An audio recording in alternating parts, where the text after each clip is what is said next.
Welcome to the Contagious Code podcast, where we dive deep into code, learn practical skills, celebrate the beauty of engineering, and eliminate imposter syndrome.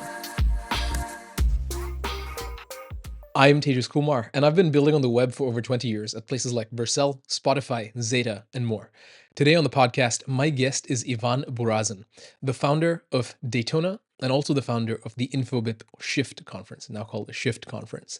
In our discussion today, we dive deep into Daytona, which is a developer environment manager for the enterprise, but really for any company. It's actually really great. How it works is developers can get integrated developer environments. So think about all the dot files, the configuration, these containers, those things. Like you need Node.js, you need Git, you need Docker, you need a bunch of stuff.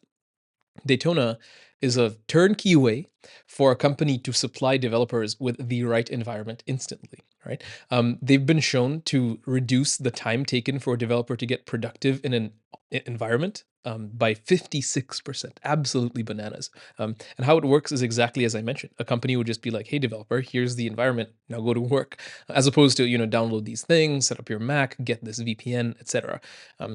This becomes particularly interesting in the area of security, right? Like if you're working with a bank or some very, I don't know, like a government agency or something, there's not going to be a lot of trust, rightfully so, that you can just clone a repository and then populate like secrets or a .env file on your computer, even if it's supplied by your employer, because ultimately it's your computer and it can be stolen alongside with your development environment. Now with Daytona, it's actually quite cool because what developers can do, or rather what companies can do, is for their development teams, give them just like connect to this thing with this secure connection method, like a YubiKey or some type of passkey, and your developer environment is remote. It lives on their servers in their data center somewhere. It doesn't live on your machine, which can be stolen, right? And so you sign in and you use VS Code or Cursor or whatever you want, IntelliJ, but you're actually interacting with files and a code base in a foreign system. Thereby, it's more secure. And Daytona streamlines all of that. Developer environment management for any company, I think extra value specifically for security-oriented like enterprises, but generally for any company that has a team of developers and wants to like not onboard, like have their onboarding time be days, weeks to get set up, just like here, connect to this link, your environment's ready to go, right? That's sort of what Daytona does. Now, in our discussion today, we talk about the founder story of Daytona. Where did the idea come from? But also what it takes to build something like Daytona as a product, right? What challenges do you have? What technical architecture decisions do you have to make, etc. We also talk about how, in relation to actually building and scaling the product, positioning and marketing is really one of the biggest problems to solve that you can't just solve with logic because it relies on like subjective marketing. We also talk about the conference Shift that Ivan pioneered and then sold to the company InfoBip, which is like Twilio but for Europe, which maybe, correct me if it's wrong, but their communications provider, I think the largest in Europe. Ivan talks about also that, building that through the way to acquisition. And he jokes in our episode that the reason he lost all his hair was organizing this conference. One common quality that we experience in this episode is that whether you're starting a company like Daytona or conference, getting punched in the gut with some surprise, maybe nobody uses it, someone says it's useless, companies crash all the time. Like some event happens that feels like a gut punch, like a punch to your gut. It's going to destroy your ego. It's going to make you feel pain. And Ivan and I both in our discussion talk about is really the response to that pain that separates the great from the good and realizes ambition. So this is a jam-packed episode. If you're interested in what it takes to build a product like Daytona as described and then scale it to the point that Daytona has, what it takes to reduce time to onboarding for developers by like 56%, or if you're interested in starting a conference, running a conference, if you're interested in just anything entrepreneurial or technical, then this episode is for you. Now, of course, this is separate to my day job, and I'd love to offer this to all of you at no cost. And the way we can do that is through partners and sponsors. And believe me, when I say partners and sponsors, I mean like partners and sponsors that I know and trust and love. And I'm not just going to like accept something from AG1 and tell you this nutrition thing is good. In any case, the Contagious Code podcast is partnered with Code Crafters. Code Crafters is a great, great tool that helps you level up your coding skills by improving your skills in a language that you choose, JavaScript, Python, and in tools that you choose, like Git or Redis or Docker. And how it works is you pick a language, like I mentioned, and then you pick a tool, and they walk you through step by step how you can build this tool using the language you chose. And by doing that, you get better at the tool because you understand like how it works and all of its capabilities. But you also get better at the language, like JavaScript or Python. And it's really a 2-for-1. It's so cool. They have a paid tier, but if you want to get like 40% off, then use the link in the show notes. That's tej.as/codecrafters, kind of exactly as it sounds. The Contagious Code podcast has been running for a while now, and frankly, developers love it, as do I. So if you're interested in sponsoring or partnering, drop us something on X, formerly Twitter, or go to tej.as, and I'd love to get in touch with you. But for now, here's my long-form discussion with the great Ivan Burazin. Ivan Burazin, welcome. Welcome. To you as well. I'm happy to be here. I'm actually super excited to be here. We saw each other 2 days ago, 24 hours ago in Zadar for a shift. And as you told us, you were almost on all of them since its acquisition. And you sort of took a sort of like founding lead in the conference. I see you're like super active, and I'm super proud of you doing all that stuff at the conference. So I appreciate that. Thanks. Yeah, you mentioned since its acquisition. How long has the conference been running? And we're not going to talk about the conference at all. I want to dive into Daytona, but I understand it was the 4th time in 2024. Is that since inception or acquisition? What was there? Acquisition. That was acquisition. So the conference started in 2013. That was the first year. So 11th year, something like that. 11th year and like 16th conference or something like that. So it's been going on for quite a while. This makes so much more sense. I thought the conference was just 4 years old, and I was like, you don't get to be that big and like well put together in 4 years, you know? No, I put a decade of my life into that thing. I joke that I lost my hair doing the conference because being a conference organizer, I think it's like in the top 10 most stressful occupations. It's actually true. You can look it up. So it's insane how stressful that thing is, as you might know. But yeah, I didn't lose it because there, but I do joke that I did. My good friend Jessica West, she organizes a conference called Dinosaur JS, and she famously says that being a conference organizer is like being a wedding planner, but for many brides at the same time. And I think that everyone is a bride there. I have a feeling that everyone is a bride at the conference. So yeah, absolutely. I've never heard that one, but I would have stole it for sure. Yeah. Okay, so you spent a decade of your life losing your hair, organizing this conference. We have tons of episodes with conference organizers, and by tons, I mean 2. We've got, the episode with Alex Moldovan from JS Heroes. We've got Clark Sell from that conference. We'll have Ayman bin Amor from JS. It's React Brussels and JSConf Brussels. But look, this is not a conference thing, and the reason I point that out is there's probably people who are interested in organizing conferences can go listen to those episodes. Here, we're going to talk about Daytona. And I think just to set the basis of our discussion, let's talk about what it is and what was the initial problem that you set out to solve. Sure. There's like a lot of history in building Daytona. It actually precedes the Shift conference we organized. So it's a bit of a story. So in 2009, the same co-founding team that founded Daytona actually co-founded a company or brand or web called Code Anywhere. It was actually called PHP Anywhere at the time. And then PHP Anywhere wasn't cool, but like now it's cool again. Like obviously like all of Twitter is like PHP is cool again. So I might like revamp that. But anyway, in 2009, we started, I really believe it was the very first browser-based sort of IDE. Although at that time it was basically like a notepad and FTP editor and whatnot.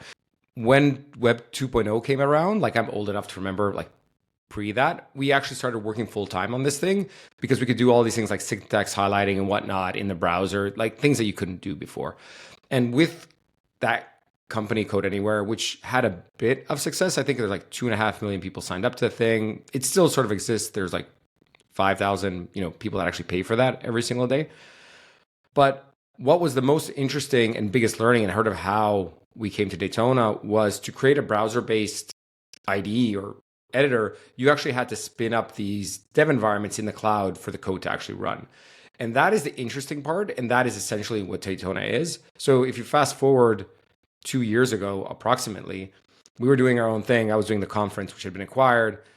and just minding my own business. And we started getting a lot of inbound interest from like analysts and customers. I'm talking about like big enterprise customers, potential acquirers. Like all these people started showing up and saying, hey, like this dev environment automation thing that you guys made, like we would be very interested in that. And so why that happened to be, we ended up like doing a lot of research and finding that, as a lot of people know that are probably listening to this or watching this that work at these companies. So all the major tech companies have something internally that solves their dev environment management standardization problems. So, Meta, LinkedIn, Microsoft, Google, Tesla, Plaid, Eventbrite, Shopify, Spotify, like all these companies have something internally solved. But if you look at the rest of the, let's call it Fortune 5000, so, your aerospace, your defense, your insurance, whatnot, they have like 1,000, 2,000, 10,000 engineers. And they have this enormous problem about just like the time spent or lost maintaining and managing these dev environments and doing that in a fully secure way. And so looking at that, it was like, oh, it seems the world has come, to a point where we started back, 15 years ago, where a version of what we started actually makes sense and is needed for, customers and companies. And so that was sort of the idea around Daytona. And we actually had an acquisition offer at one point before we founded Daytona for that. And that was basically the kicker. It's like, we're going to either take this offer, sell what we had and be employees at this company, or we're going to go out and build it ourselves. And we decided to go build it ourselves. I definitely want to double click on that decision point and that decision in a few minutes. But okay, let me understand this. So you were organizing Shift before, and was Shift just your thing that Infobip later acquired? Yeah, it was my thing. I was wow. So we were building Code Anywhere 2009 to 2018, probably in that sort of period of time. It was like a full-time thing. And at some point, we were going, so with Code Anywhere, we were really new at this whole thing. We didn't understand anything. And we're like, we have a startup, we should raise money.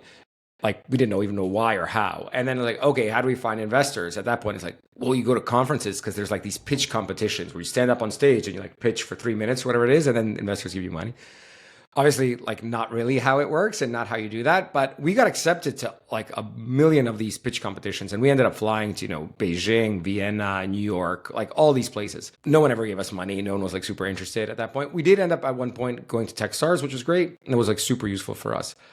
But what I did experience is like this amazing, and this as a person like going at these conferences, like the energy around these conferences is amazing. It's like nothing it was like nothing I've ever felt in my life. It's like, it's just so positive. Everyone's positive. It's like the embodiment of you, I have to say, like on a very personal level, you are like a super positive, like sunshine type of person. And I'd say this like absolutely with honesty, I can not, I really feel that. And these conferences are like that. I'm like, why doesn't this exist here? Here being Croatia, the place where I was living at the time. And this is like post the financial crisis that sort of happened in 2008, 2009. And so it still hadn't sort of gotten back. And everyone was super depressed and whatnot. And then you have all these kids at these conferences, like super energetic. And then I ended up doing it, as a hobby. I was running Code Anywhere, but it was a hobby. And then at one time when Code Anywhere didn't make sense anymore, it was like, what else am I going to do? And I have this conference and I sort of built that out as my own thing. So I ran it as a full-time business afterwards. So yeah, we digressed a bit in the story, but that's how Shift came to be. I'm glad we digressed, because what we're teasing out here is the fact that you're just like beyond the ability to help yourself, just an entrepreneur. And I think this is helping answer the question of when it came time for that decision point, like, do we sell this and then become employees of this company or build it ourselves? It's your nature, it sounds like, right? That's kind of what I'm getting at, is like you're building Code Anywhere and it maybe stopped having progress, and then you have this conference and it's similar. You just build, you just constantly build. And at one point you actually did sell the Shift conference to Infobip. And that probably also then ties into this decision to not sell Daytona, what would become Daytona, right? But to build it yourself. Okay, this is super great. I want to talk about the technical details of Daytona before we get to that decision point, because I find it really interesting, and I want to wager to you a way I would build something like Code Anywhere and then understand the pain that Daytona would solve. And again, all of this just to arrive at a clear understanding for myself and the listeners of what Daytona is, and the problem it solves. Ideally, people are listening to this, and if they have that problem, then they can just go use Daytona if they understand the problem well enough. So with that, here's what here's what I understand. I used to actually build a thing like Code Anywhere, not as a business, but internally. When I was working at G2I, we needed exactly this. We needed an interactive, like VS Code in the cloud that people could sign into and like write code that we would then later use for code challenges or interviews. And the way I did this was there was an open source project at the time that would essentially just spin up VS Code in the cloud. It was exposed over Docker. And so my very basic naive implementation, and again, this is probably not anywhere close to what Code Anywhere was because it was much later in time. And back then you didn't have the luxury probably of Docker and containers and so on. So Did not what exist, I did was, yeah, exactly right. And so I spun up this thing on like EC2 on AWS, exposed it to the web, and we had it. And so in terms of infrastructure, sure, there was like I needed to work with AWS. I needed to have some type of server on which I could run the Docker container and then expose it to the cloud. But that's about it. How far is this from Code Anywhere? I assume quite far. And also, how far is this from what Daytona offers now in terms of infrastructure? Sure. I can just touch on Code Anywhere and then I'll get into Daytona. Because we were creating it as a SaaS product, cost of cloud was a very significant cost to us. So we had to be very creative in the ability to give users the perceived notion that they have this full machine, VM, EC2, localhost, whatever, Right. but that it doesn't kill us financially. And even when you do that really well, the issue with generally CDs, cloud development environments, cloud ID type companies, is that they are treated as a SaaS. And people think about them originally as SaaS, but SaaS has like very large margins. So like 80 to 90+% gross margins. Whereas if you are offering a coding environment, you have to give them compute, which like lowers your margins to, if you're doing it really well, about 50%. And that is like a very, very, very stark difference. And that's why you'll see throughout history, there were so many of these cloud ID CD providers that sort of came and gone. Because on one hand, there's issues in the sense of the way you quote unquote force developers to use it because there were constraints in how you can consume this. The other is just the cost is not the same or the gross margins are not the same, right? So there was a lot of things that we had to be very creative on to get that up and running. And again, this is like, there was Docker at one point of Code Anywhere, but like there's so many other things that were not. And we actually didn't even use Docker originally. There were some other, open source VM type technology that we did. At a high level, what we tried to do for the developer was like we would take these nodes and we cut up these nodes and give them like a fraction of that, essentially like a container. And we would be very careful that as soon as there's like an idle time of like 10 minutes or 15 minutes, we'd like sort of wind it down. A really, really quick spin up time, but like it would release resources so that you can have, people using it as cheaply as possible for us without degrading performance. And so that is something we learned when we were building Code Anywhere.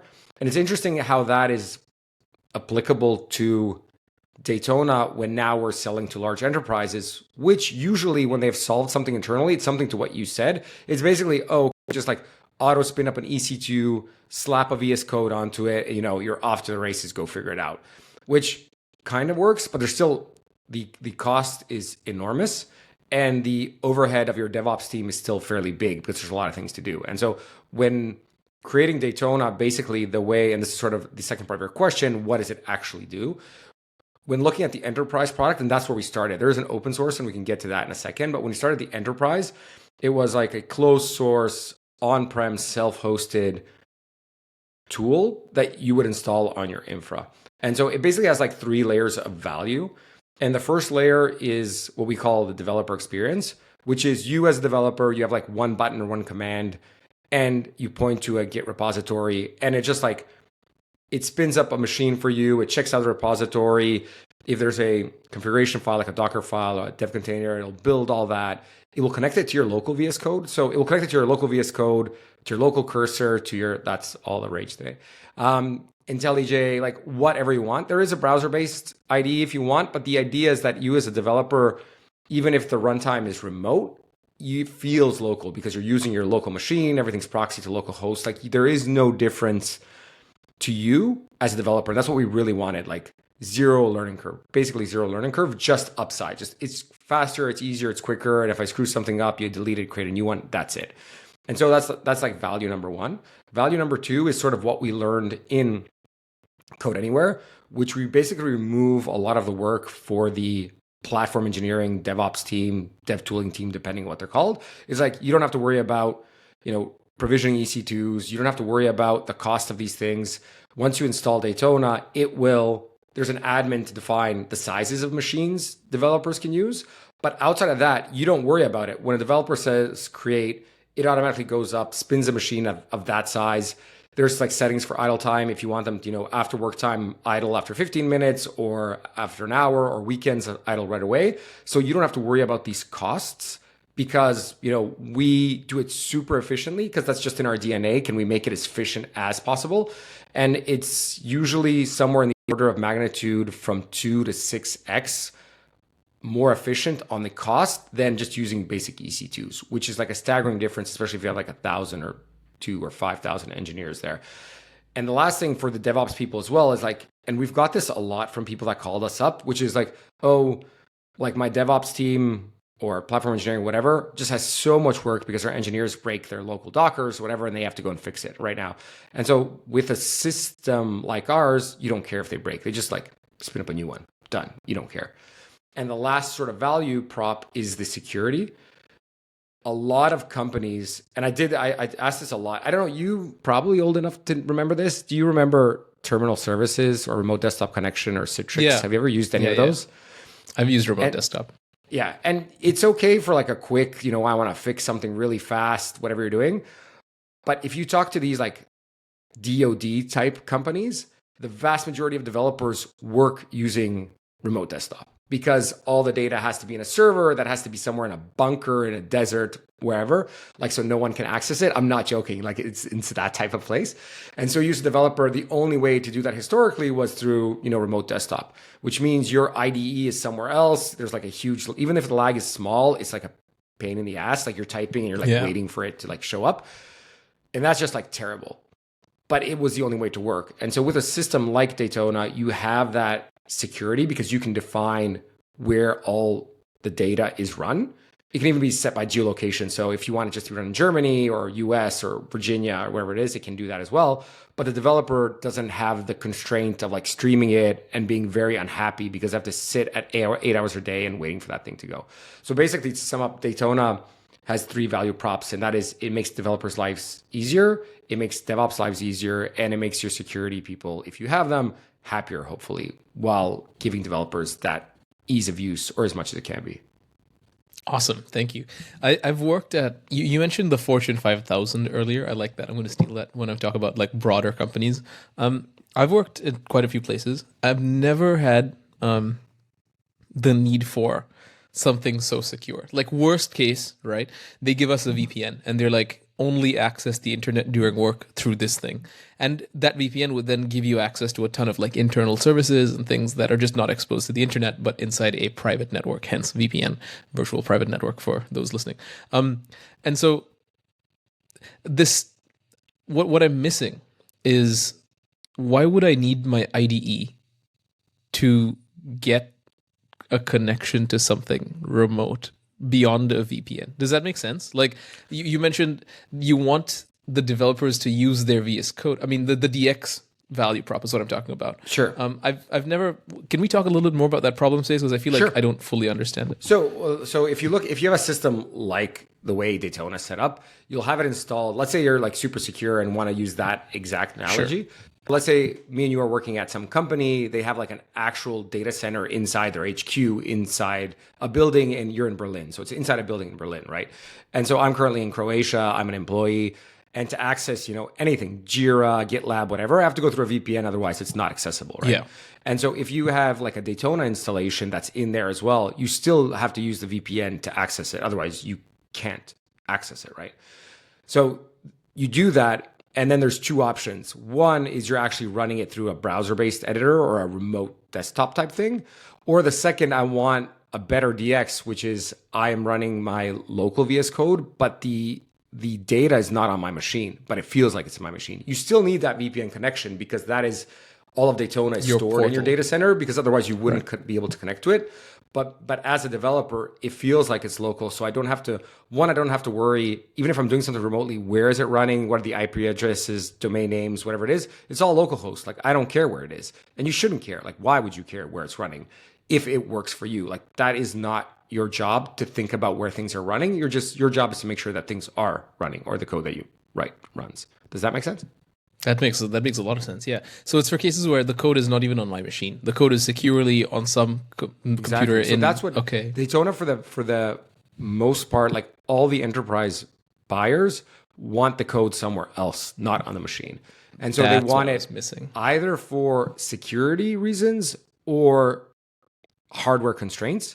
Because if you're working on your machine, like maybe you need more RAM, more CPU, maybe you need a GPU, maybe you want multiple machines running. Like, why, in the sense of like context switching? So I'm working on my stuff and you want assistance with something. Like, usually if I don't have enough compute, or basically I have to like shut down what I'm doing and then spin up yours. Here I don't. Like, I spin up a completely isolated machine with your project, look at it, help out, contribute a PR, whatever it is, and just kill that and continue working on. And so because of that, you want that sort of VPN connection, that local feel, even though there's nothing local. There is an option, we can talk about that later, where Daytona can let you spin it up locally if that's what you need. But the vast majority of, if we're talking about enterprise buyers, would want it for those reasons to be centralized. That makes so much more sense now. I fully understand it. And I can see even more clearly now how this is the succession to code anywhere. Because with Daytona, the code is somewhere else. It's not on your machine. But it feels like it's on your machine. And that's what I was missing. That was sort of the learning. Go ahead, sorry. No, please go ahead. You're the guest. I was just going to say that was the learning with Code Anywhere super early. We wanted to automate all these things and make it easy for developers to use. But we had the only way to offer them an interface was through the browser. Like, that was the only way to do it, which was a big constraint. Also, there was no VS Code, by the way. We built our own IDE. So there's no plugin ecosystem. There's nothing, right? So you had to build a whole thing. And so now developers are either using Visual Studio or Sublime Text or Eclipse, whatever they were using at the time, which they had all set up. And you're like, oh, now you have to use this, browser-based IDE with no plugins, no ecosystem, no nothing. Like, it's a very, very hard sell. So when doing Daytona, it's like, can we offer that, SaaS one-click feel of everything being somewhere else, but there's no learning curve. You get to use the IDE you want. And so that's one of the biggest learnings we had, and that's what we implemented when building Daytona. That is so good. And this makes me understand it in so much more clarity now, because the thing that I failed to see up until this moment was the fact that the code needs to be somewhere else and remote and secure. And the reason for that is I feel like this is not unique to me. A lot of the listeners and a lot of the people that's even in the market that you want to capture work primarily by cloning GitHub repos. You clone it locally, you fork it and you clone it, and then the code is local. And I wonder what the data are around people who work with code that isn't clonable for whatever reason, because that's ultimately your addressable market, right? Yeah, so there's a report from JetBrains, and it comes out every year, like developer report, whatever it is. And it's about half of developers, not half the projects they work on, but half of the developers in the survey code remotely in some form. And so that can be like, it could be even like, a box in your basement just because you wanted like a bigger machine, but whatever the reason is, it's not on your machine. And so half of developers actually in 2023 and 2024 have programmed or developed at some time off their local machine. Wow. And, so that's not an insignificant number. And so the reasons are not, there's a couple of reasons, but it's not dissected in these reports. But what's interesting is like setting up a dev environment generally. I mean, if you're just doing front end stuff, it's fairly straightforward. But if you're doing like back end stuff, it gets more complex. If you have microservices, even more complex. And if you look at that and add the complexity of now it's remote, like how do I connect to that? How do I authenticate with that? There's like, it's just a level more of complexity. And Daytona basically removes, I'm not going to say removes, but it automates all that complexity away so that you as a developer, it feels just the same. You don't care. You just tell it where you want it to do and it does it for you. That's so cool. So I could, using my own VS Code, and recently I saw on social media on X, formerly known as Twitter, that there's also a JetBrains integration. Yeah, there's all of them. JetBrains, Cursor, Fleet. We're also doing Zed now. And so like the idea is that whatever you want, everything works.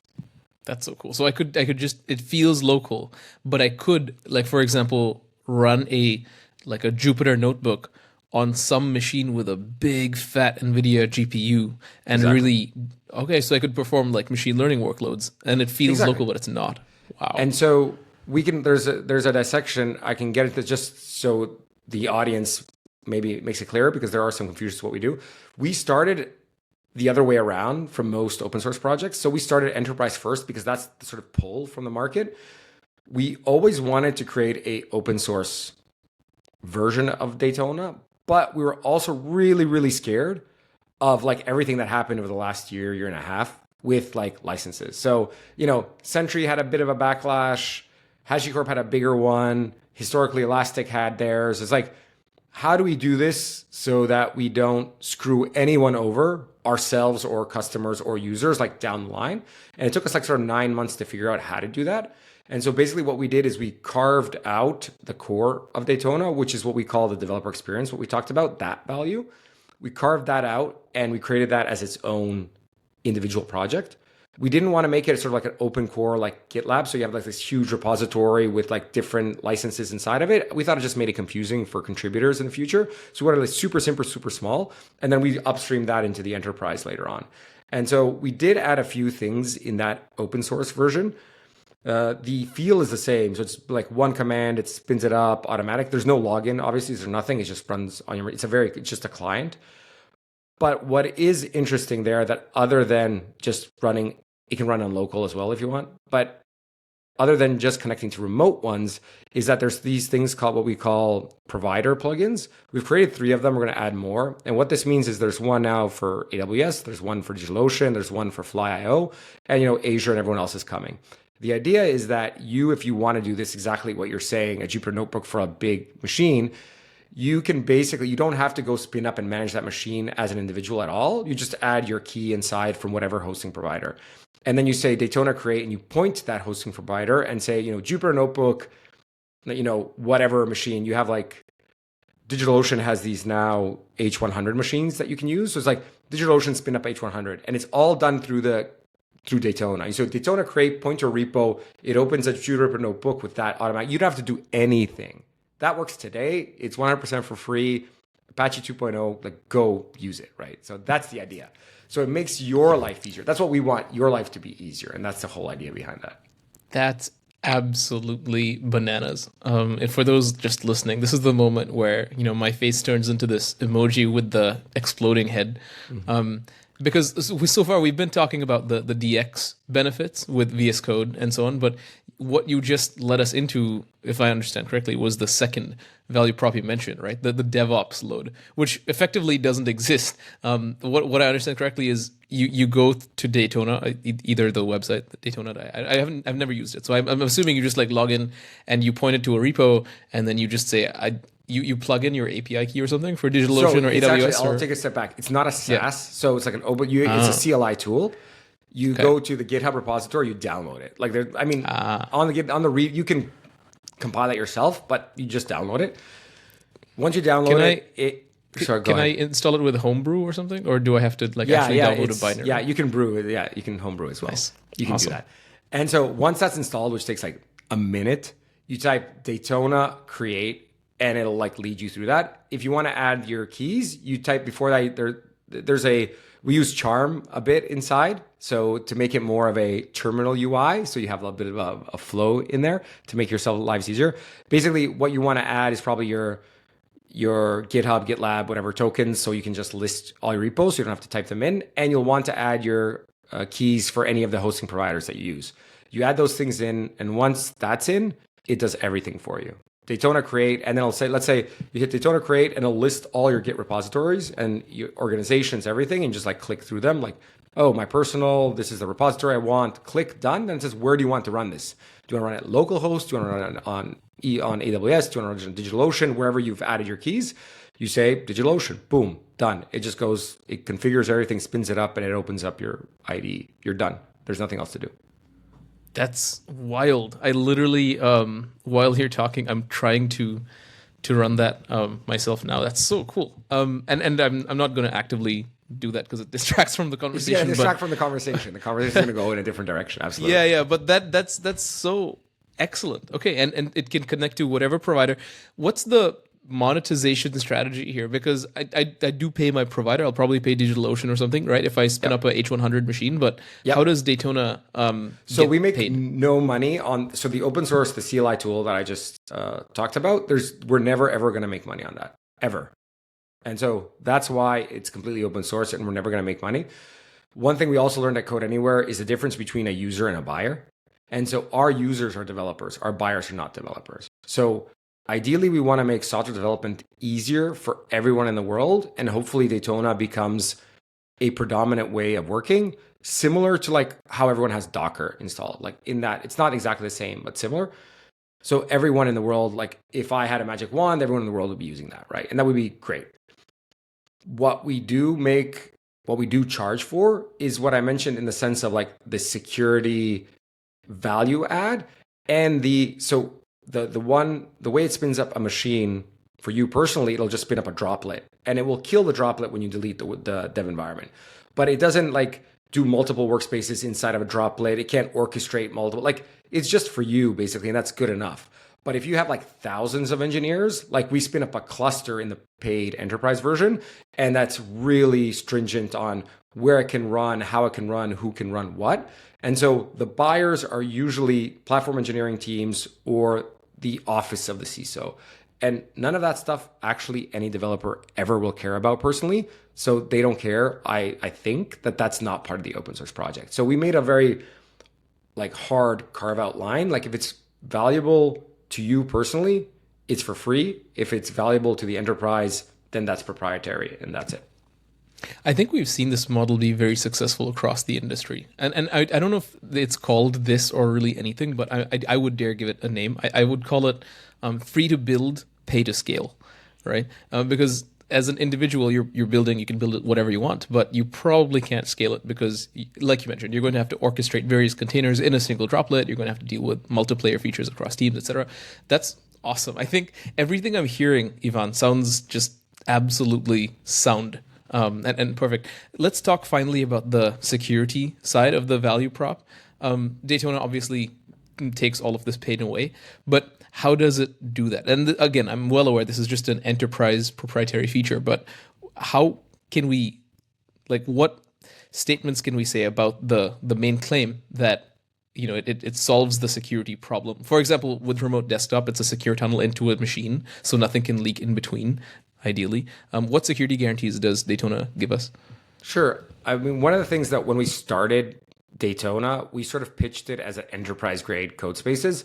We thought it was cute at that time, changed it over time. But one of the things that we made a very hard bet on was that large enterprises are going to pull back to on-prem.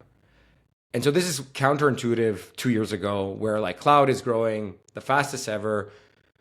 I think on-prem stopped at a 3% year over year growth and cloud was at whatever, 50. I forgot the number. But it was like staggering difference. If you look at the reports that came out the last 2 months, it has become true that all of these large enterprises are now, and we're talking like really large enterprises. Don't get me wrong. Like cloud won't stop. Like if you're an SMB or a mid-size, whatever, you're probably going to use that. But we're talking like these super large enterprises. It's not, one is cost of cloud is like really large, but the other is security. And I also feel there's a lot of things that AI plays into our plan as well. But one thing that has also happened is that these large enterprises are very wary of LLMs that will sort of leak their data, so train on their data and then move outward.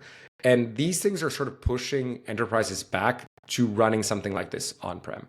And that's like the baseline number one thing that we talk about security. We'll get into the feature set in a second, but there are companies that do something similar, but they're a SaaS product which definitely is like the number one constraint when we talk to any large company is like, can we run this can we manage this ourselves? Like we're not allowed to access to it. When we deploy it to a customer, we actually don't deploy it. We send them, the Helm charts and whatnot. We don't see a screen. We don't see anything. We're not allowed to touch it. They do it themselves. And so that's sort of like the number one baseline thing. On top of that, obviously, we integrate with all their, Active Directory, whatever it may be, the user groups that's automatically replicated into Daytona. You have all your audit logs, your security warnings, flags, restrictions on where things can run and where things cannot run. So it is different from different users. And some users it's actually very interesting, are so stringent. They're very much the remote desktop type people. They don't even allow the local desktop to be run. It's like it has to be a browser-based editor. No copy paste is allowed. Like you have to disable copy paste inside the browser ID. Like they're not allowed to do anything. I still think it's a better version than VDI, but it's still fairly constrained. And so all of these things are enabled inside the enterprise product, and that's why these large companies are interested in it. Would you be, I don't know if you're allowed to, but I'd be super interested to know how many enterprises you're working with at Daytona. Sure. I mean, we'll just get ballpark. We have about 10 fairly large customers in Daytona. And so the customer size that they start off with is usually in the 30 to 50 seats, which they start off with. And then hopefully with some of them already and some are in negotiations, you get longer contracts where it's a company out rollout, where it's like the next year it's 500, then 1,000, then 2,000 and whatnot. We've never, been in a conversation where it's like, oh, we want to like roll it out to 10,000 people on day one. It's usually, a team, two teams. And then after a successful sort of, I wouldn't say POC, it's actually using it for a while, then there's a company-wide rollout of that. How much overlap would you say is there between these 10 or so enterprise clients? Meaning is everything the same and everybody cares about roughly like 90% of the same features, or is it more you've got to tailor things per customer? So what I can say is what is common with new companies is that at the beginning, you don't exactly have an ICP, and then you sort of have companies from different, I wouldn't say verticals. We're like vertical agnostic. It doesn't matter, but different types of use cases. But it seems to be filtering out into one of two, which is either what I call the DevOps Dev Platform Engineering Manager that basically wants to, remove all these DevOps issues from it. So it's like everyone has the same standard. It always works. There's one button, whatnot. That seems to be the number one prevailing type of ICP. And the second is the Office of the CISO, which is sort of like second to us. And those are the ones that seem to be coming up in all the conversations that we have. Those are the ones that are continuing. And it's quite fascinating, I have to say. And I think it's sort of a signal to us being on the right track when you get on a call with a potential customer and they say the same sentences. So it's like, oh, we need this. And to your question, do we have to like fine tune things? We found it like we're on a call with one type of customer, a large bank, 5,000 people. And he's like, we need this, this, this, and this. And we're missing two of them. We're like, okay, as a startup, you're like, sure, yeah, we got that. On the follow-up call, I'll show you the demo. And the team's like going out and building that. Yeah. But it's interesting, like 2 calls later with someone else, which is also in the same vertical, they ask for the same thing. And then someone asks for the same thing. It's like, oh, okay.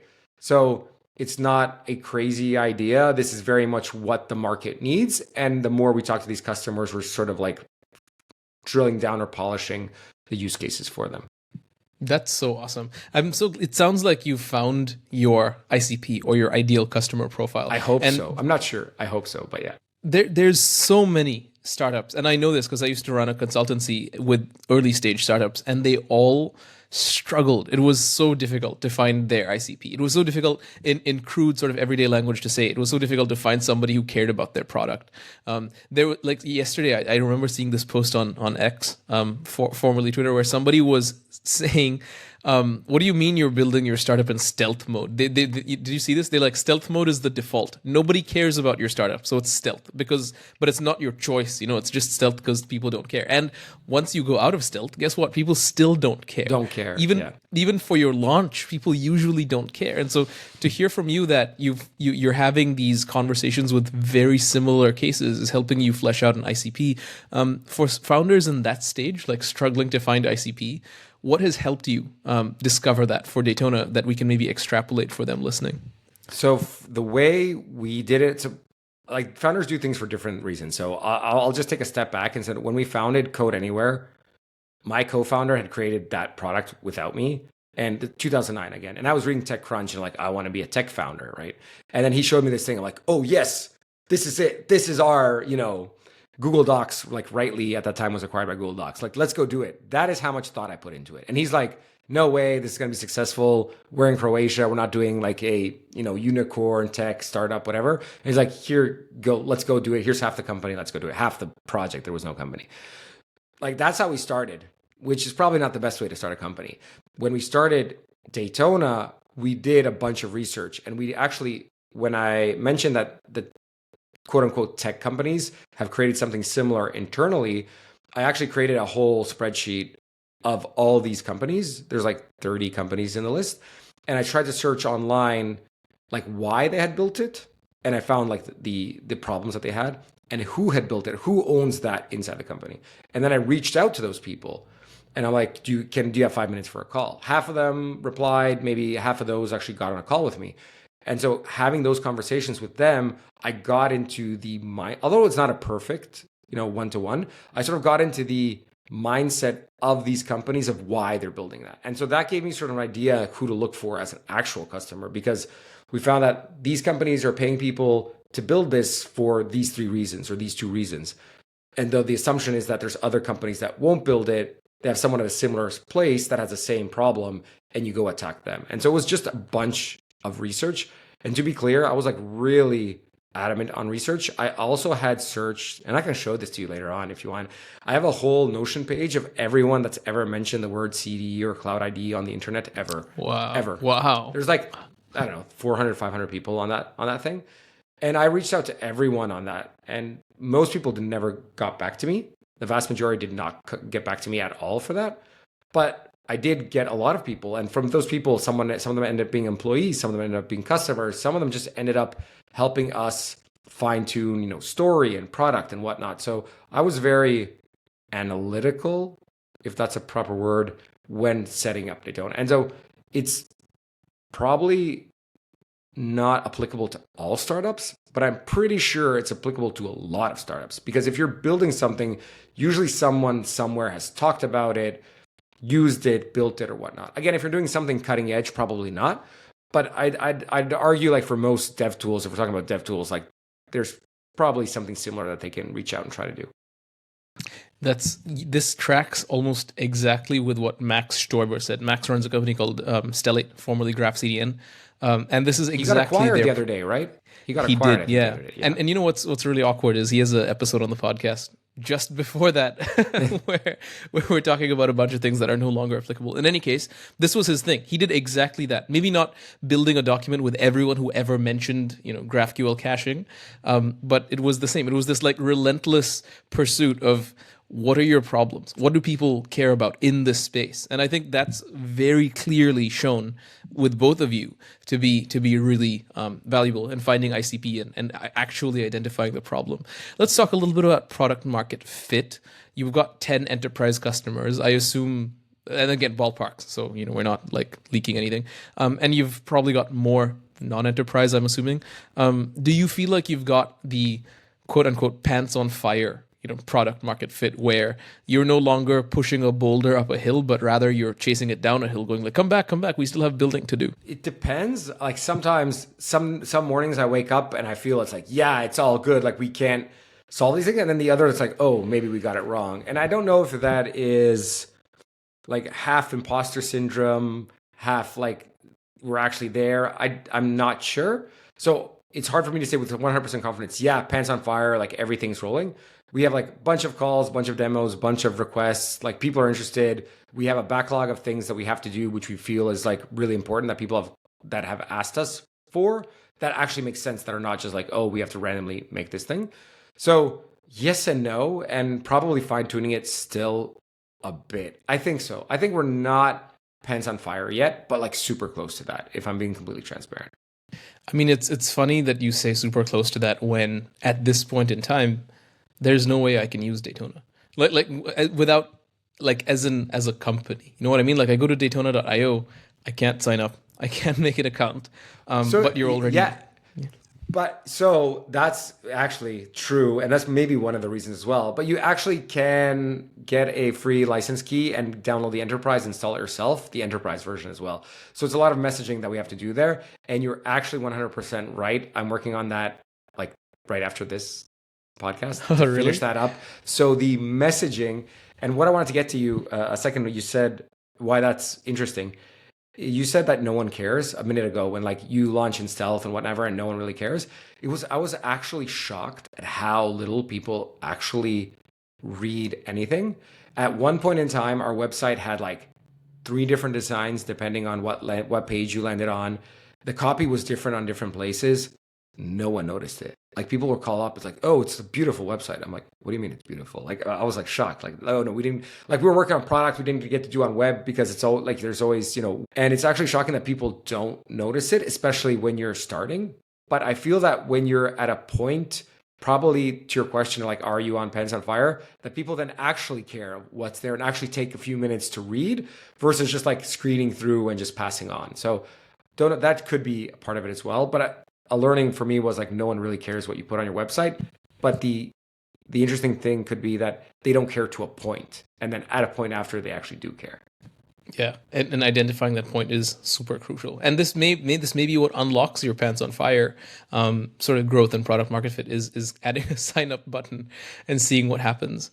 Um, Excellent. I want to talk about this decision point where you decided to build Daytona, and it is in the past, but I think there's a ton of people listening who either founded a company or will found one, a tech one, where they have to face this decision, right? Do we sell and make some money right now, or do we build it for the sake of building it? And I have to assume, and please correct me here because I'm probably wrong, that the path of being the founder and building it is one that most people would take, that you probably took because of the journey, because you enjoy the effort. You want to see how is this actually going to go if I apply myself versus thanks for the cash, I'm going to retire.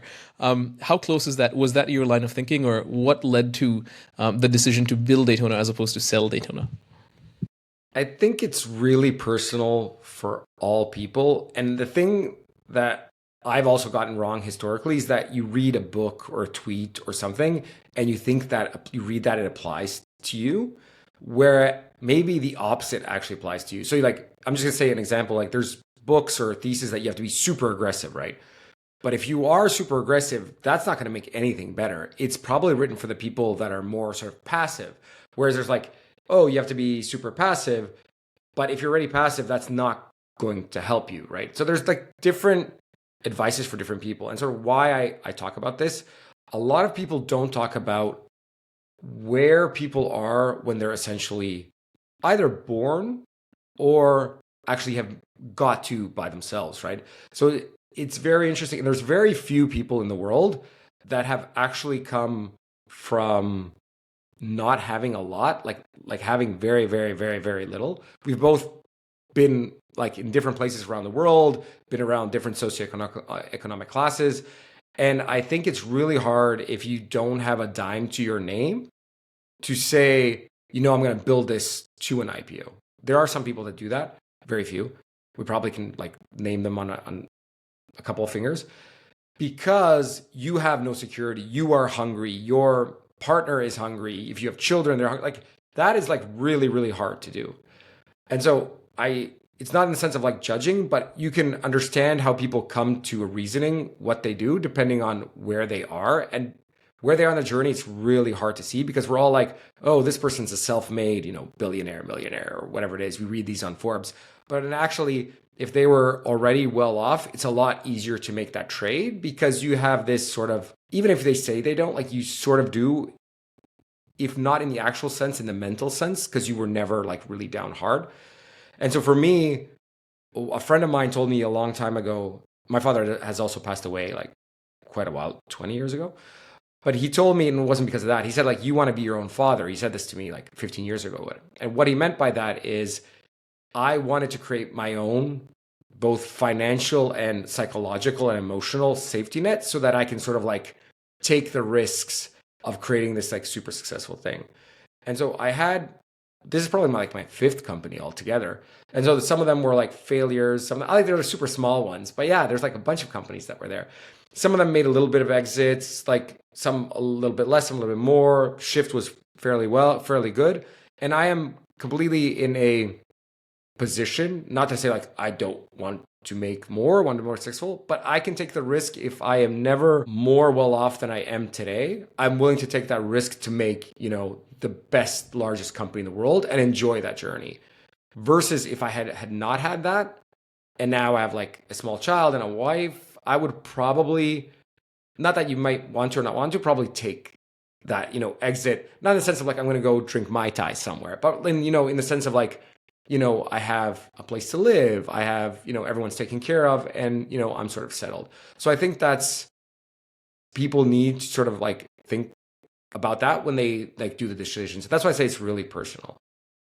It sounds almost like the going down the path of founding a company is more of a luxury and a privilege topic as opposed to a basic topic. You know what I mean? Like I know a lot of people who are, for example, going to university, they're 18, 21, 23 years old. And it's a stereotype, right? Like the college dropout who decides to start a thing. I think what they don't tell you, and I love that you pointed this out, is that these people usually have like homes that is ancestral or something. They usually have some security layer where if they fail, they land softly. I think it's also true of my own experience. Like my family actually doesn't own much, but I did marry into one, and so I can take more risks because of that. And again, just to be super clear, that wasn't the reason I married into one. But I think the safety net. Yeah, I mean it's important because people on the internet get creative. Yeah. Anyway, no, but okay, so there's the safety that you got from all the things you built previously to the point where you're like, you know what? I can take a risk. I can experiment. And the wild thing is, all of that even gave you the experience to where you're comfortable with it, right? And you know your way around it, because as you mentioned, it's like your 11th time around the block. I think that's super valuable, and I think this should prompt people listening to reflect on their own like stage in life. Like, do they have the safety that they need to pursue such a risky venture? Did you believe that at some point that Daytona was very risky? Did you have times of anxiety? I don't know if we're going to make it. And the reason I'm asking is there's a ton. So we're in the middle of founder CEO season that's been going for like half a year or something now, and what I keep hearing from technical founders, usually, I had this, for example, recently from Tracy Lee, founder of This Dot. We haven't published her episode yet, but she said it's a very lonely path. And this is not her. Like a number of folks say founding a company is probably the loneliest thing you'll ever do. David Kramer from Sentry said the same thing. And in that loneliness comes an anxiety because nobody can really understand the risks you're having to deal with. How real were those risks, given that you mentioned you've done it before? And I have to believe if you've done something before, there's just more confidence. Not necessarily because you're going to succeed, but I've done this before. There's a familiarity there. Can we speak to that a little bit? Like, sure. Has it been smooth sailing? I love these topics even more than any others. And so I'll get to the friends part just so I don't forget. Like, no friends. The other part is I read somewhere and I found that to be true. Whereas confidence comes from actually you doing what you say you're going to do. So simple, both you and I do a similar thing in the sense that we try to go to the gym every day, right? And if you end up going to it every single day, you actually build up confidence. Like, yeah, I'm like that person that does that. And you have more confidence to do that. And so do we have risk? Do I think Daytona's going to make it or not make it? Like every startup, like I would lie and everyone will lie to you if they said like, of course, yeah, I'm 100% sure. Yes, I'm going to make it. I mean, there's mornings you wake up, it's like, you know what, what's going on, right? And then there's moments when it's like amazing and awesome and the best thing in the world, but that is the journey. But what you do learn when you go through the block, and I think this is true of a lot of things in life, and a lot of us coming up, it's usually our first time doing something. I'm not just talking about founding a company, it's like anything. But when you start doing things like more than once, you start learning what happens and understanding what happens. So when my first company almost failed, it was like it's probably my third, but first actual. It was like someone punched you in the gut. Like when your partner, boyfriend, girlfriend, whatever breaks up with you, it's just like, oh, it just like feels super bad. Someone just like pulled it out of you. That's what it felt like. And then I remember when we were doing Shift, which is the company after that, or not, the two after that, it was like we were growing. I was investing it was not VC backed. Like I lost money for 2 years and then it was like making money every year. And then I was reinvesting to sort of grow. And then we invested everything to do an AI conference 2020 in Wow. April 2020 in Ireland. I invested all the money we had in there. And you know what happened? A global pandemic. Oh And my I got gosh. no money back, all gone. And I just, that day that happened, so the pandemic hadn't been called out yet. I took a plane to Dublin just to see what's happening.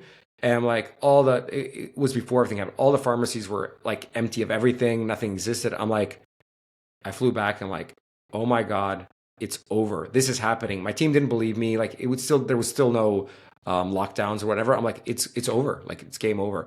That day I had like that punch in my gut again. And I was like, oh, here you are. It's just you. It's like, it's just that punch in the gut. Like that's it. It's not necessarily good or bad. It's like how you're going to do that. And so we're now like, fast forward to Daytona, if I get a punch in the gut, it's just like, okay, it's a punch in the gut. It's going to last for like a day and a half. And then you better like solve whatever problem that is. It's not the end of the world, where when it's your first time, you think it's the end of the world for you. And so that's, I think, a learning that you get when you do these things again and again. And most people, I think that connects to your question about friendship. Most people don't ever go through that through life. Even if the average person, maybe not the average person listening to this, but the average person in the world, I don't think has a lot of partners or a lot of companies founded or worked for.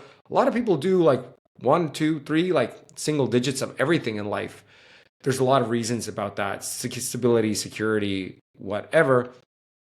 And then when you go through these things, it's very hard to connect with people. I've quite recently started meeting up with a bunch of people that I don't know that are similar in, stage of life, let's call it. And I had a question, this was like last week, when I asked people, how many close friends outside of family do you actually have? Like order of magnitude. Like, is it none, 1, 5, 10, 15, 20? I'm going to ask you first, and then I'll tell you what they told me, their numbers. What's your order of magnitude? Close friends. And there's also, we can get into what is the definition of close friend. That can also change. But like outside of immediate family, married into whatever, like people that you choose to, how many do you have? I'll tell you how much I have, and I'll tell you how much I have the rest of the people. Yeah, I'd say somewhere between 5 and 10. So you're Yeah, I above could do a average. range, but I can't give you like a specific Yeah. number. But yeah, somewhere So between 5 and 10, probably on the lower side. yeah. So the most people at the table, and there's like about 10 people, said less than 5. So it was like in the Wow. order of 2 to 4.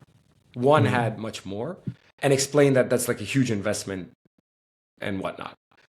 But that's actually super interesting to me. And to your question, is like, it's a very lonely journey. One is you sort of lose friends, I think, one, because you're on a different journey than most people, but two, because that journey takes away a lot of your time as well. So you can sort of counteract that if you're going to take away time from your journey to invest with friends and whatnot. So there's two sides to that thing, but it's very, very common. And it is, to your point, a very lonely journey. So what's yours? And what so you said yours, you said the people you talked to had less than 5. Okay, you have two people you'd Two. consider very close friends. Wow. Are these friends also founders? Yeah. Okay. Okay, yeah. So I start to see the overlap. Okay, I think what you mentioned with this getting familiar with the gut punch is super valuable because that just speaks to this idea of having resilience. And I can nothing less than echo that strongly. I get told, you literally said it in this episode, Ivan. You said, I feel like you're a sunshine guy or something to this effect, right? I You're a get ray this of a lot. sunshine. You are a ray of Yeah. sunshine. I feel that. I feel that right when I talk to you. A lot of people say that. And it's some people who are a bit more frou-frou about it will say, I have a joie de vivre, a joy of life. And Life, yeah. It's because I've been punched in the gut more than most with my disease. I don't like for those who know my background. I grew up very close to near death experiences every other week for 20 years, and so I got to a point where I'm exactly as you mentioned. I face some crazy existential crisis. Something bad happens. I'm gonna be on the street. I'm gonna be even worse, dead. And I'm just like, oh, I know you. You're. We've done this. We've met. This is We've met. fine. We've met before. Yeah. Exactly. And I think there's so much power in getting to know the Reaper so that when he comes for you, you could just give him the middle finger and walk the other way, you know? And I think that's definitely a huge takeaway for any founder, not just founder, really, anyone going Anyone. down any path is like gut punches are cool. You just need to get used to them and they help you grow. Daytona recently went open source. I actually not recently. I was there. I quote tweeted it. I was like one of the It people was like celebrating. 5 months ago in March. Yeah, I was. think 5, I 6. remember celebrating. Me, there was Francesco Chula, also guest on the podcast. There was Sean Wang, aka Swix, probably one day guest on the podcast if I can get over my shyness to ask him. But You should ask him. We'll ask him right now. Swix, you have to do the podcast, so you have to do this. Absolutely. I would, but I'm scared because he's just so smart. Not to insult you. Thank you. No, that's not. You're I didn't not mean so it like smart, that. so I have you on the podcast. I don't mean it like that or with any other guests, but I don't know, man. He's just such a grinder that he intimidates me. He intimidates me like he's got latent space. He's got the conference. I've never seen anyone output as much. And so, admittedly, it's my own fault that he hasn't been on yet. But in any case, without digressing too much, gosh, you want open source, huge celebration, as we do with open source. And fun fact, almost every founder and CEO that has been on this season has come from an open source background or as active in open source today. That is the unifying thread for all the technical founders on this podcast. Can we speak to that? I want to come at it from a specific angle. You mentioned Daytona is doing well. You've got enterprise customers, and it seems like the decision early on was we're going to build this top down, meaning we're going to get in the door at enterprise and then come to the everyday developer much later. Probably because the daily developers don't monetize and frankly don't care about business stuff. As you mentioned, they just want to build, right? I want to come at it from that angle. The decision to go open source, how does that tie into this top-down strategy? And when did you identify, okay, now's the time that we can start sort of coming down from the top down? So it was always a idea to do that. We just didn't know how to do that.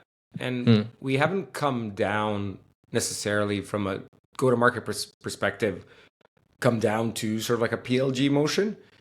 We're still top-down direct sales. We have a bunch of inbound. We do have outbound as well. And we're selling to this sort of top-down, as you said. And in these enterprises, like the way these products are sold is someone that is higher up says, these are things that we have to unblock, or these are things that we have to block. Like in the sense of unblock, make you more productive, or block in the sense of security. And then they're implemented downwards. But when you do these things, you actually don't want the developer to hate you as well. Ideally, if you're using terminal services, I probably hate Microsoft because it exists, but it is what it is. I don't have another option. But can we as a company make something that developers actually love so that when something comes top down at some point, they're like, oh yeah, I know this, I use this, all good, fine, right? And that is sort of like what we looked at from a company perspective. From a more altruistic perspective is everyone in the world should be a software developer or should know how to code. And setting up a dev environment is probably the biggest blocker to start off at all. Because if you're learning to code and you type a piece of code and you run it and it doesn't work, you actually don't know if it's the code or the underlying runtime that you've set up, right? And so can we remove that for all people? And then if it doesn't work, you just know that you messed up with your code. Go fix that and it'll actually work. And so those are the two thoughts that we held at the same time that we tried to solve with going open source. And that was the idea behind it. And that's why I say when I said it earlier, we're never going to charge for this. It is to make the world a better place, essentially. Like we really think this will help a lot. It also, we can tie into AI later on because you have all these coding agents that help you do all these things. Famously, and I did a post about this the other day as well. I don't know if you saw that meme where people are like, oh, I'm using Cursor, it's awesome. And then they share the localhost 3000 port. And so they can't show it. With Daytona, the open source you have a preview even from your local host if you want. So you can actually use Cursor and show it. Like I can do it right now, locally build something and send you a preview link and you can see that, right? And so all those things remove tasks from developers. It removes tasks from the like experienced ones. You don't have to set up ngrok or connect it or whatever, which will do the same thing. But even for them, but for the new people, they don't even know what ngrok is and they don't understand what the difference between local hosts or whatnot. It works on their computer, right? And that's it. And so how can we do all this to make essentially the world better and have more people creating things? And that's the way we looked at it when we started. And as you said, I mean, you tweeted, thankfully, even though you hadn't used it, still you admitted that earlier today. But it's great that we have supportive friends to do that, and it's like skyrocketed right away. We have the thing that we look at most is less stars and more like contributors that we have in there. So we have about 45 contributors to that right now, which I think is great. We have a pretty aggressive number we want to get to, but the idea is that we have a community of people around the Daytona open source building it, not just us, so that it essentially is, a community, the community's product, not just ours. Because I think there's something about it when a company open sources something and the people that contribute are only the people that work there. I don't know. I feel that that's not the best solution. Totally. I love that. So it's 100% altruistic. Just like here, this is never going to make money, but this is sort of like your charity project with Daytona. It sounds like open source. Sort of. I mean, again, the idea is that it becomes a way of work, and then to be fair, we founded a company, and so it'll be hopefully easier. I don't want to end up being a saint, so be very clear about it. So, like, if you use Daytona personally, you're probably not going to have anything against it in your company, and that is like a net win for us. But the open source itself is never, ever going to make money, ever. That's the point. So yes, that is true. That's awesome. That said, there's probably now more cost to Daytona. Open source is costly. We have a great episode with Chad Whitaker, head of the OSPO, Open Source Program Office at Sentry. And we've talked at length on this podcast about the costs of open source, especially because it's free and never makes money as you intend to do. How then would Daytona work to mitigate or manage those costs? I mean, like, you probably have people opening issues, asking for features, and you can't just be like, well, pay us and we'll build it. How can what are the economics at play with this? So this is something very new to us, and so we talk about this is like a really good problem to have. Whereas last week we were talking with the engineering team that does the open source project, and it's like, hey, we can't work anymore. It's like, what? What do you mean? Well, we just have so many PRs that we just have to like review them, give them feedback, accept them, whatever. There's just like so much of this happening. And again, it's not that we're overstating, but we've come to a point where having a community is actually become a tax on our engineers internally.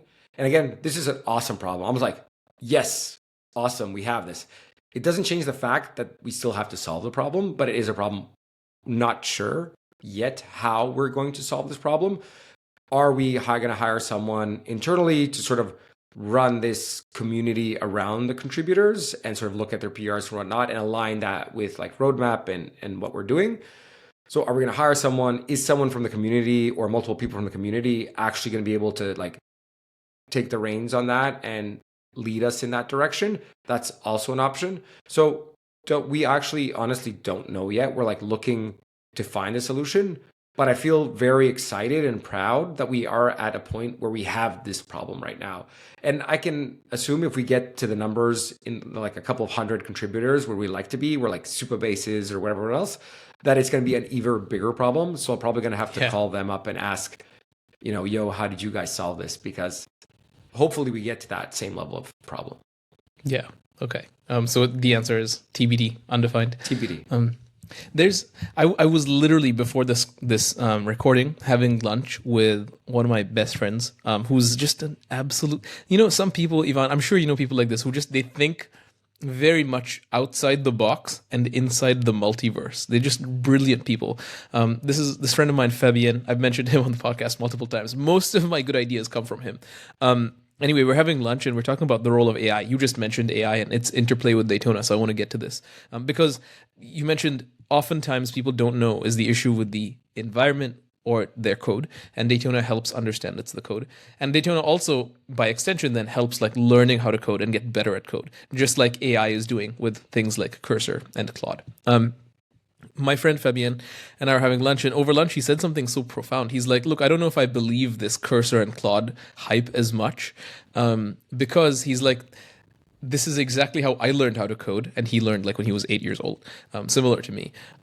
He's like, I learned exactly this way, but there was no Gen AI, and I was like, what do you mean? He's like, well, I wanted to make a game. And I didn't know how, so I searched the internet and I found code snippets. I copied, I pasted, and then I tweaked. And he's like, with Cursor and Claude, it's exactly the same, except instead of searching Stack Overflow and Google, it just generates the answer for you, but you still tweak. It's like literally the same. The only difference is the step of searching. Would you agree with that? Like, what's your take on this, and what like the AI movement in general? I have a lot on the. I actually wrote a whole essay about it. I haven't published it yet. It's like pretty big. Publish it. We'll put a link to the show notes when you publish it. Yeah, when I publish it. Like I have a lot of thought on the coding agents and more to the autonomous coding agents rather than, IntelliSense on steroids, which is sort of what we're doing right now. So there's different takes on that. And to your point, to be fair, like the sum of the essay is that the winner of these AI coding agents is the one that creates the best interface. Like that's my sum, and it sort of doesn't make sense to like go through the whole value prop of the essay. But to his point, it's quite similar. It's like we did this anyway before, and so we're doing it differently. But because the interface is, it's easier for the person, right? Instead of going to Stack Overflow. And I did the same thing. I think it was like, no, when I started, there was this thing called like hotscripts.com or whatever it was. And then you get these snippets and then you like smash them together and then you figure out, tweak it till it worked. And that was, you didn't understand what was happening, but you just sort of like knew enough to tweak it and get it to the place that you wanted it to be. So yes. And so yes, in the sense of, that is a very similar way of work, but it's now delivered to you. So you don't even have to think about, where is this on the website? Is this valid or is not valid? It's just like delivered to you and then you put it together. I'm actually very interested in I'll get to the point of, let me finish the thought. So I'm very actually interested in these complete autonomous coding agents. So think Devin, All Hands, which is Open Devin. I don't know what else is out there. My brain stopped. But there's like a bunch of these out there that now autonomously code. And the level to what they can code is still fairly limited. There's like a magic moment. Yeah, I can do this. Like make me a Hello World app. Yeah, great. Awesome. Make me anything more complex, really, really hard. And what's interesting there as well is the way that these people are building these tools. I feel that these are all younger people that have not worked in these large collaborative enterprises. And why I think that's really important. If you look at a Devin, you set a prompt and it creates a project, right? As with everything in AI, the output is always different, even if the input is the same. The prompt is the same, the output is always different, no matter what you do. And it's the same thing here. And the way they thought about templates, if you think of templates, if you think of the context of how we work, the template for a dev environment now is either a dev container, dev file, Nix, or maybe even Terraform, I don't know. But you have these things that are always, the output is always exactly the same and you know where you're going to get. And if you look at their templates, they have a templating system. Their templating system is the prompt, which means that your template is also never the same, which is not ideal what you actually want to do. So why I say that I think that people are here have not experienced, and they'll probably push back in a sense of like, oh, it's a new world and things are new. Sure, fine. But if there's a large organization and what we're trying to solve, what we're talking about Daytona, we want a repeatable dev environment that always works. The expectation is that it's always the same for the same input. Like the same input gives you the same output. That's what you want. And you don't have this here. And so people have not thought about it. I feel that a lot of people are still trying to do that, like, oh, let's make something wow. And then there's a story behind it that we're going to, spend enough money on H100s and we'll eventually get to that. That is the general story. And I don't think that we don't get there. I just think the way we get there is quite different than the way people are saying that now. And there's a point where it interacts with Daytona, which I can tap into, but I just want to pause if you're going to like push back on anything there. No, that was going to be my next question is like, what's the way it plugs into Daytona? Sure. So when I think about like, if you look at all the coding agents, autonomous or non-autonomous, the vast majority of them run on the client side. And I feel that's a problem for a lot of reasons. So for a few reasons. So first, if you have, especially autonomous coding agents, you ideally want to have more of them running at the same time because they take a while. Like they are not fast. Like you don't expect it, if especially if you're doing something complex or trying to do complex, it's not going to be instant. Like if it's going to, build a database, do the front end, change these things, it takes a while. And so if you're running it on your local machine, like maybe some people have like a super big machine, but the vast majority of us don't. So you're either just running it on yours and then you can't do anything else because it's using all the compute you have. Or even worse, you have to like keep your laptop on and I'm in a plane and then it breaks because like it's not working anymore, right? And so like that is not ideal. To give credit where credit is due, Devon AI specifically has solved this because they have a Daytona essentially running underneath their service. So it's a cloud service and they have these, I don't know how they work exactly, if it's similar, but they basically have these environments that are spun up, which means you can spin up as much as you want.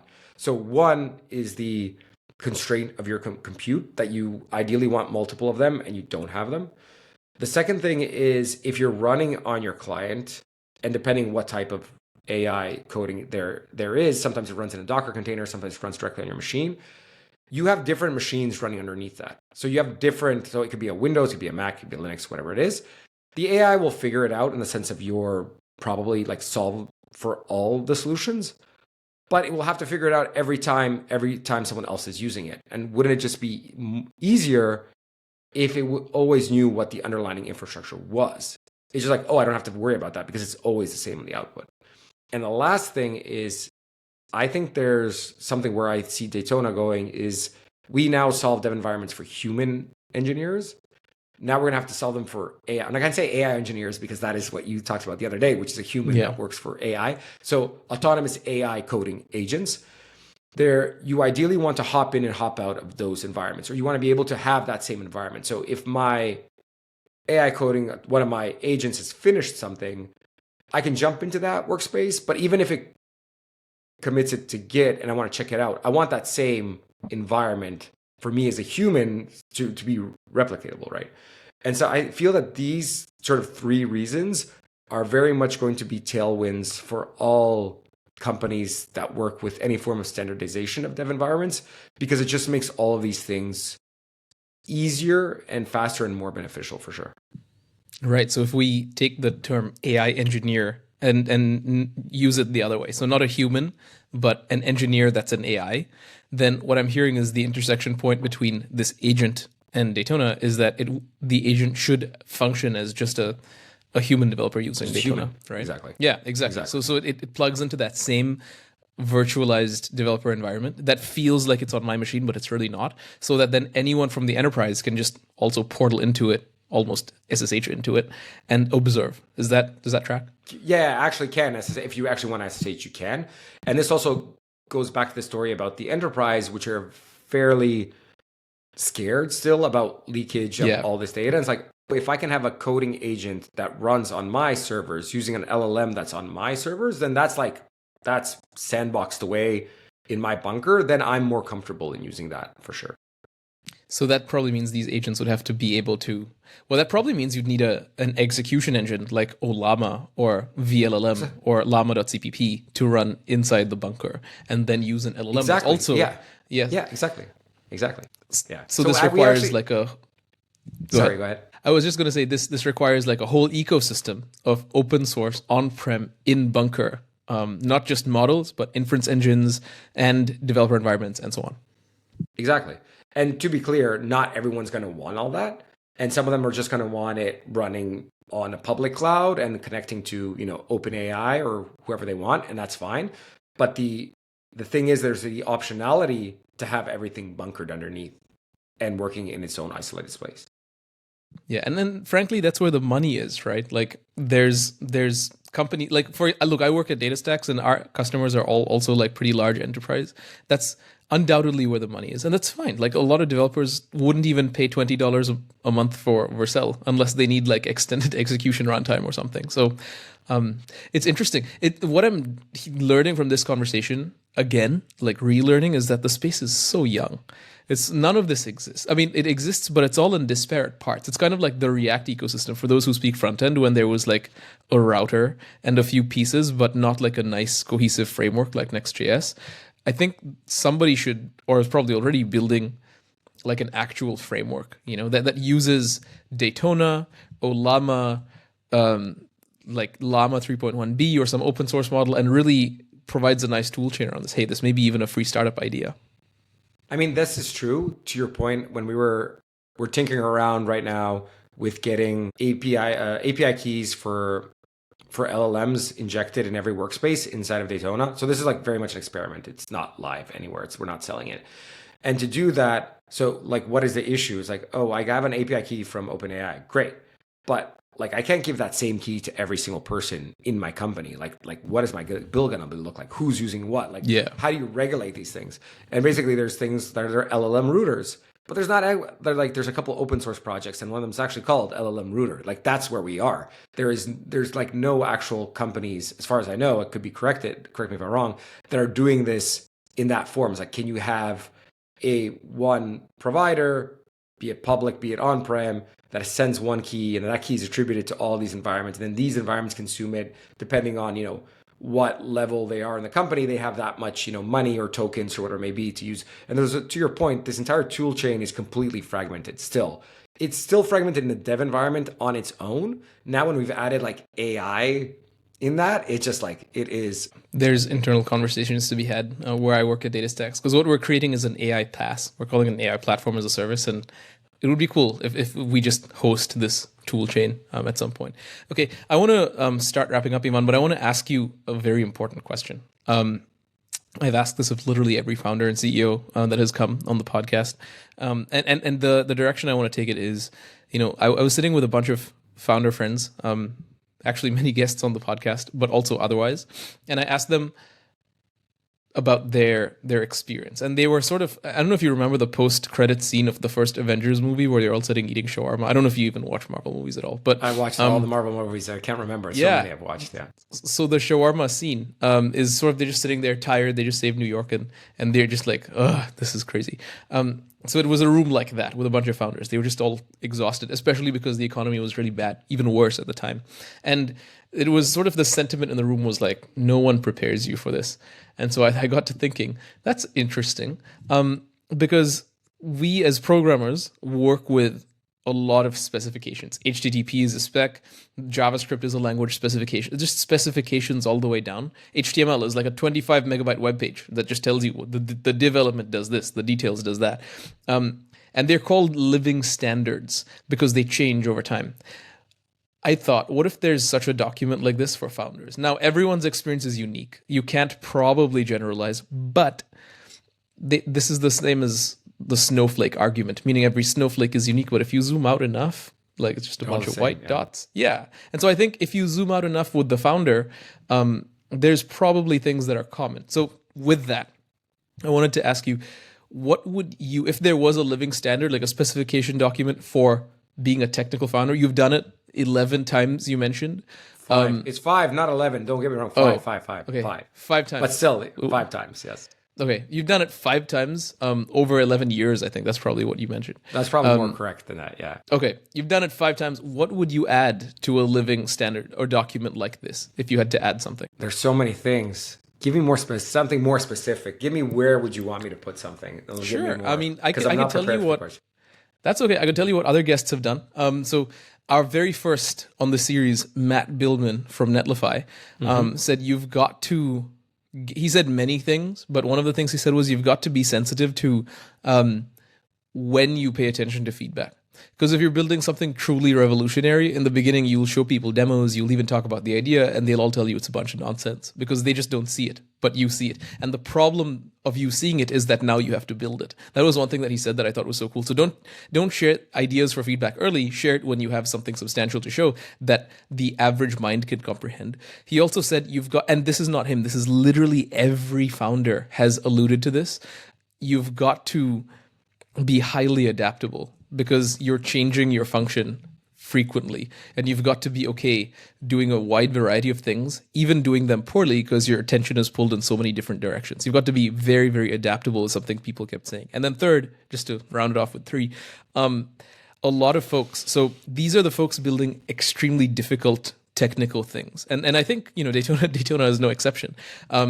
Brandon Bayer from Flight Control, Glauber Costa from Terzo database. They're building globally replicated SQLite databases, almost at the edge, if not at the edge. So these are very technically difficult products, and they all said engineering is hard, but what's even harder than the technical problems they're solving is the positioning and messaging and marketing of these things. How do you find the right thing to say? How do you get the right copy? How do you put it in front of people and accurately capture your value prop, which you did here on the podcast? You laid out those three things very eloquently. So those are some things they said. And finally, someone said that code is difficult, but actually they didn't say that. They said code is actually the easy part. The hard part is everything around it, the infrastructure, the developer environments, the CI, the CD, the process, the pull requests, etc. So now armed with all of that, and these are actually their contributions to such a document should one exist, where and what would you add? Sure. Just as like before adding, sort of confirming, the thing that I didn't even think about, as you said, adaptability, I just find that that is the default setting for any founder. Like you have to, one day you're like picking out offices, the next day you're hiring, the third day you're in product, the fifth day you're in engineering, or probably not even days, it's probably all in the same day. And then you're in sales, then you're marketing, then you're to copy. Like I find that that is the default way that you should be. So for me, it was not, it's interesting that they all pointed out, and I agree wholeheartedly. I just felt like every founder sort of knows that that's what you're supposed to do. Obviously not. So like I definitely double down on that specifically. I'm going to take one, and the others are also on point. I have nothing absolutely wrong to say to contradict that. I'm going to take one step back and sort of outside of the dev founder, although we can talk about the development. I'll touch on that in 1 second. I was talking to my co-founder the other day, which is a pure technical founder. And he said, like, we're really close to what we call a V1 of Daytona, which is like, the product is done, quote unquote. And so at that point, his mind was like, we're sort of like there, like we're there.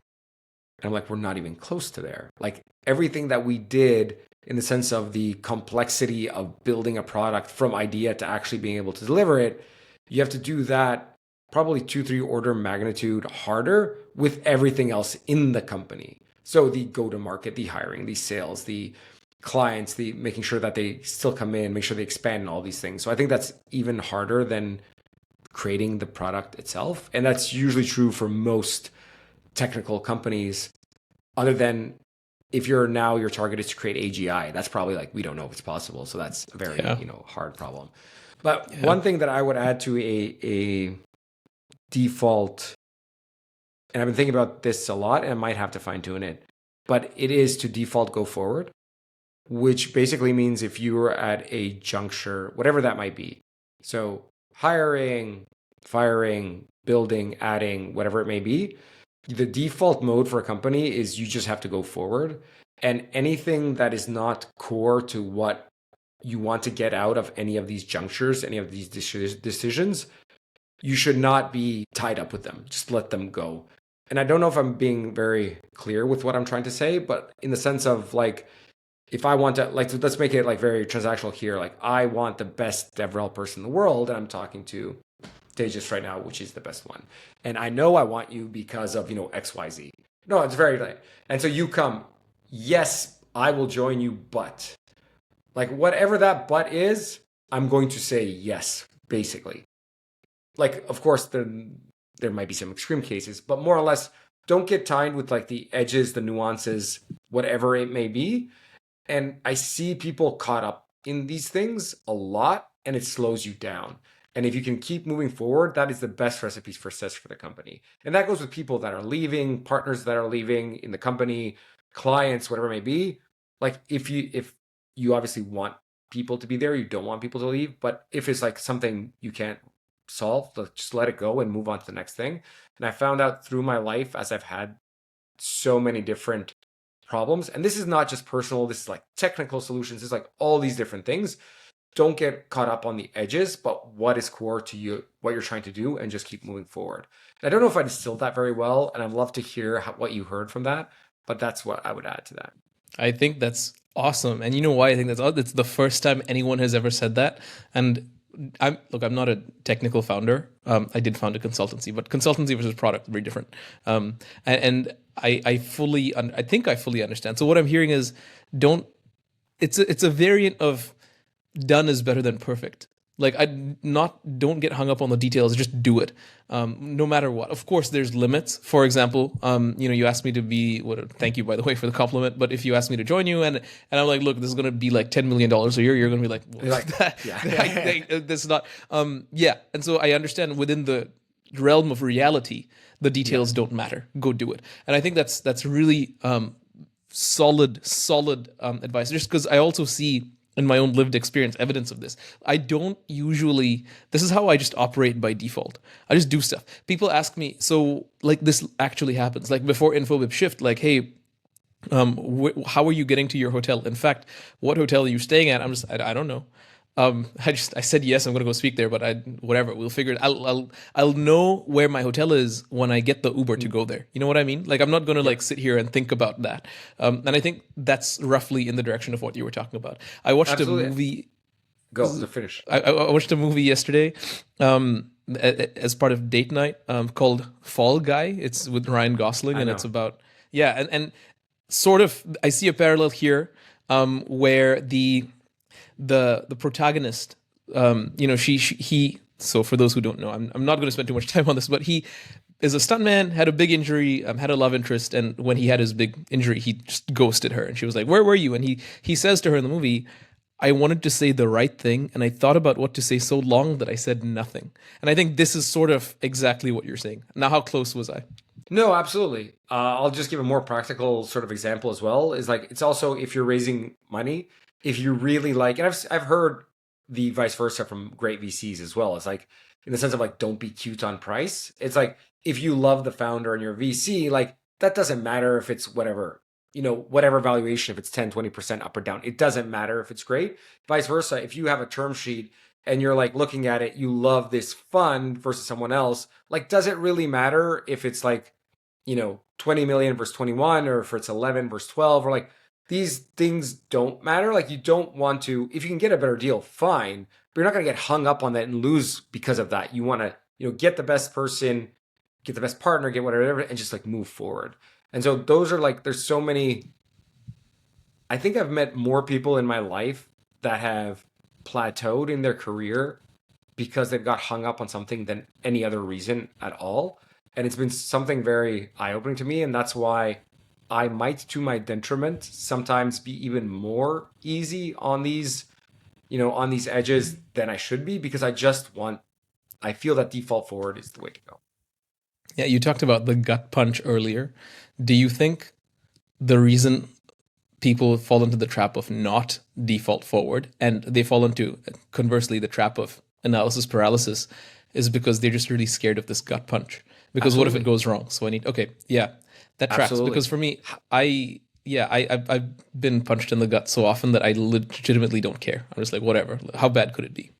So how many, like, there's a bunch of people that I've met and I know, like, what if we don't succeed? So what? Yeah. What if so on we were just at Shift, my demo didn't work live. And so as a founder, and people came up to me like feeling really bad. And like I've had demos not work in my life. Like I've done in the last 6 months, probably like 250 demos. 5 of them probably didn't work, but like 245 worked. And so demos can not work because, internet is bad, something happens, like things happen. Cars launch. A friend of mine launched a robotaxi. It didn't move on the demo on the launch day. Like these things happen. And I think as a founder, especially if you're doing a technical product, it sort of feels cheap to do a video. Like I don't want to do a video. There's places where you can do it. You're talking to analysts or someone that doesn't really care and it's just like, here you go. But if you're talking to a technical audience, you want to be authentic and you own up if it fails. And for the most part, I don't think anyone's going to long-term like hate you or think it sucks or whatever it may be just because the demo didn't work. Because for everyone, a demo has not worked at some time in your life. And so I think that's the good part about it. And of course, when I was on stage, like the talk was amazing, everything was awesome, and my demo doesn't work. Of course, for like 2.5 seconds, I have a gut punch because my demo doesn't work. But you go through that, and because you've done it so many times, you're like okay with it. If this had been my first time to do that and I didn't do a second time, I would probably say like, you know what, from now on, only videos, like I don't care. I'm never going to suffer that inconvenience of being ridiculed or feeling that way. And so because of that, I won't do that anymore. And I feel that a lot of people actually go in that direction versus what you said. Like you've been on the like the battles for your life for like how many years of it that nothing else doesn't really matter that much. And if you go through that feeling, you just go through that feeling. Awesome. It sounds like the takeaway is be fearless because pain is temporary. I was listening to something recently where they were talking about this 5-year-old child who was very sad. And the school teacher asked him, like, what do you think of, how are you feeling? Well, I'm sad. And okay, what do you think of it? And the kid's like, yeah, this will pass. 5 years old. He's like, this is just temporary. It's gonna be fine. I'm okay. Awesome. Amazing. Yeah. Amazing. I think that's what it's gonna be. Well, listen, Ivan, let's leave. What a great note to end it on. I want to just stop here and acknowledge your just absolute tenacity. We were at a conference. Your demo failed like 2 days ago. You're flying to New York soon, yet you take the time to come here and share with us so much from this advice here to the founder document to clearly articulating Daytona's value prop, and not just that, but how you built it and the strategy around open source, which is we're never going to make money, and that's okay. On behalf of myself, all the listeners, thanks so much for coming and for being just an absolutely exceptional conversational partner. I appreciate it. It was a joy to be here.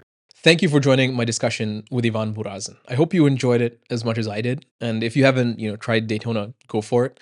But I hope you specifically listened carefully to the parts about the gut punch and the press on and keep going. Because whether you're a founder or an employee or a person or mother, a sister, whoever, life punches you in the gut sometimes.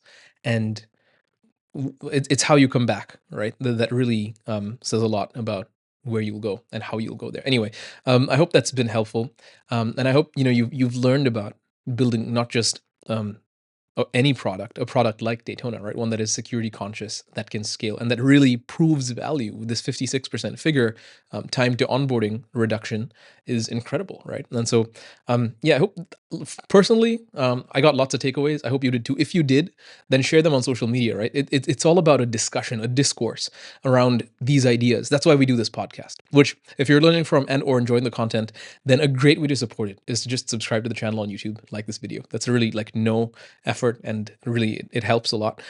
If you're listening on Apple or Spotify, and if you can leave a review, any review, I don't care, up to 5 stars, that'd be super helpful just to help people discover it. And of course, if you're willing to share it on social media with your friends, your family, I think if there's literally anything worth sharing here, then share it. Thank you so much for joining this episode. Thank you for being a part of the podcast. And most importantly, thank you for your interest in engineering.